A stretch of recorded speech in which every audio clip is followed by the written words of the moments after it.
2020 තරඟ පරාජයෙන් ශ්‍රී ලංකා ක්‍රීඩකයන්ගේ මාසික පඩියෙන් 50% කපාගෙන 2026 වසර සඳහා ඒ කණ්ඩායමේ ක්‍රීඩකයන් 46 දෙනාට ඇතුළත් වසරක ක්‍රීඩක කොන්ත්‍රාත්තුවේ ඇති එක් නීතියක් ගැන අපි අද කතා කරමු. ශ්‍රී ලංකා ඒ කණ්ඩායම සඳහා ජාතික කණ්ඩායම නියෝජනය කිරීමට ඉහළ වැටුප් සහිත ක්‍රීඩකයන් 46ක් ක්‍රීඩක කළමනාකාරීත්වය නම් කර තිබෙනවා.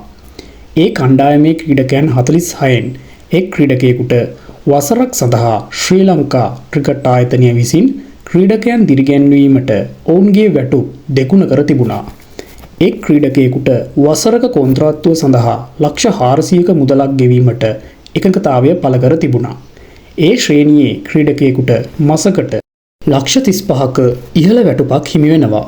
බී කාණ්ඩයේ ක්‍රීඩකයෙකුට වසරකට ලක්ෂ 100ක් හිමිවන අතර මාසකට ලක්ෂ 8ක පමණ වැටුපක්ද ඔවුන්ට හිමි වේ.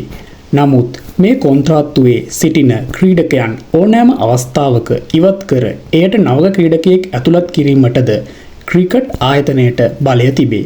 අවාසනාවට වසරක කොන්ත්‍රාත්තුවේ එක් නීතියක් තමයි ඔවුන්ට මාසකට හිමිවන මුළු මුදලම හිමිවන්නේ තරගයක් ජයග්‍රහණය කළහොත් පමණි.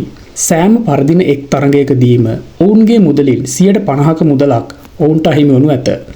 ඒ අනුව කොදෙව්වන් සමග පැවති T20 තරගාවලිය පරාජය වීම නිසා මෙම මාස හිමිවන මුදලින් 50% ක්‍රිකට් ආයතනය විසින් අය කරගෙන තිබේ.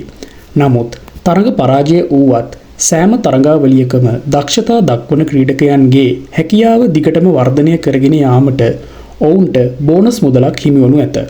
මෙවැනි නීතියක් ඇතුළත් කර ඇත්තේ ක්‍රීඩකයන් දිරිගැන්වීම සඳහා වේ. ඉතින් ඔයාලට මොකද හිතෙන්නේ, මේ නීතිය හොඳයිද නැද්ද? ඔයාලගේ අදහස දක්වන්න. එහෙනම් නැවත වීඩියෝ එකකින් හමු වන තුරු ගිහින් එන්නම්.